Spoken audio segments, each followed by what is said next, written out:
about the Mozart Requiem is that the circumstances surrounding its composition have sort of overshadowed the piece itself, and I'm determined to bring the attention back to the piece. I'm sure most people do, in fact. They don't think about, oh, you know, where was Salieri at the time, and all this stuff, all this Amadeus stuff, which I tend to ignore, actually. I mean, it's very interesting, and it's also interesting where he stopped writing, how many sketches were left for the rest of it, and so on and so forth. But actually, I just treat it as a piece of music, a very that has a great deal of depth.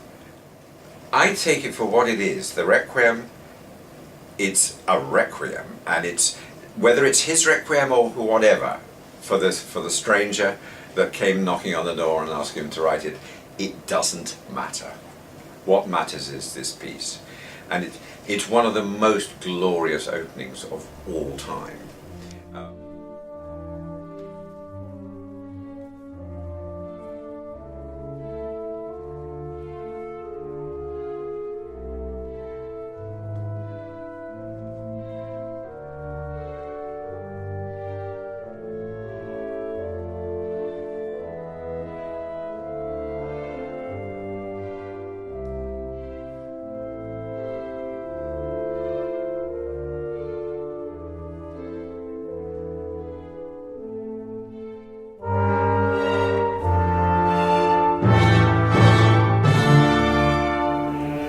I also find a lot of drama in it, and I'm sure other people do.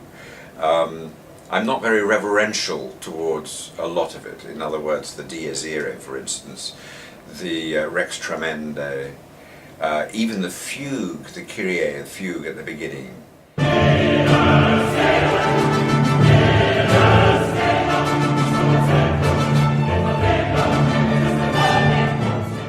You know, this is dramatic music. He never stopped writing dramatic music. Whatever, you know, piano concertos, string quartets. There was always drama. There was always theatre in it.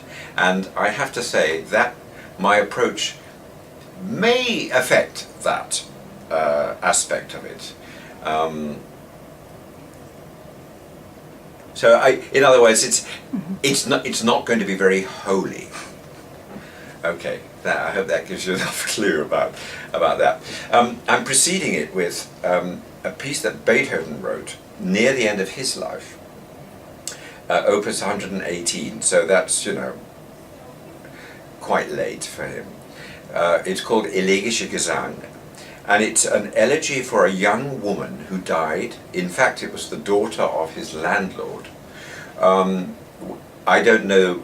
You know, there are lots of speculation as to what the relationship was between him and the daughter of the landlord.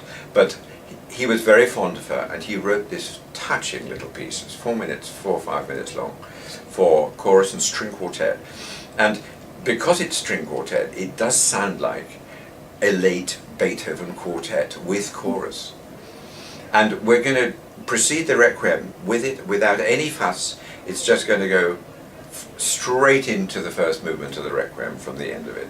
I mean, the keys don't match very well, but I don't think that matters.